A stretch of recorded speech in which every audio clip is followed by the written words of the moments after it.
Merhabalar, kanalıma hoş geldiniz. Bugün sizlere Mısırlı Mor Havuç Tarator tarifim olacak.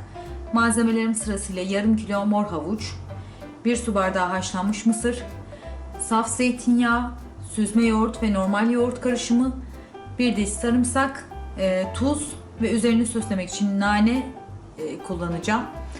Yapacak deneyecek olan herkese şimdiden afiyet olsun. Kanalıma abone olmayı unutmayın lütfen. Sağlıkla kalın, esenlikle kalın.